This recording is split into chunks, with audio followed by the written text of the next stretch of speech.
Para sa dugang mga balita sa Negros kag Panay, makaupod ta si Adrian Prietos. Adrian?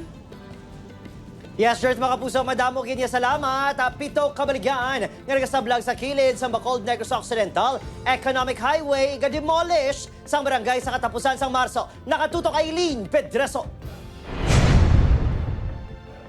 Masobra 70 ka-ambulant vendors ang nagabaligya sa kilid sa Bacolod Negros Occidental Economic Highway kada hapon hasta magabi. Apang talalupang doon nga may 7 ka permanent structure o kung tiyangge nga nakatukod sa footwalk. Ang tiyangge nga ini, ginapanag-iyahan ni Gina, isa ka mangunguma. Ang pagkaon namon, gasto sa mga bata. Tapos hamon, mami, dako gid kay nga. Igado kami, mamu. Ubra lang kami sa kampo, ti subong init. Wala ubra sa kampo. Sa unan lang sa tiyangge ni Gina ang baligyaan ni Helen. Nagpatindog kuno ini sa tiyangge, bangod na wadaan sang trabaho ang iyabana. Kaluoy gani ma'am kay ang bana ko way man obra portiin sa kampo ma'am. Pero nga mo kapital linding pa niya ginuutang ko ma'am. Matamahimo ko na mo na ila ko ma'am masunod lang kami ma'am. Pwede ba mahalin man kami ma'am?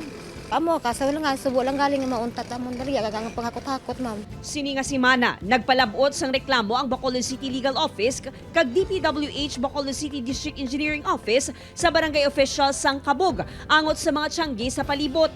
Siyempre ang aton nga dalan nag-open na sa subong. Di siyempre ang footwalk para niya man sa tawo. Oo.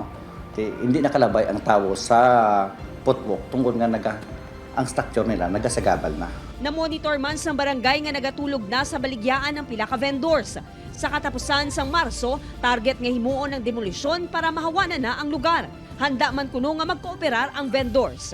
Upod kay Reynald Castillo, Aileen Pedreso. 1 Western Visayas.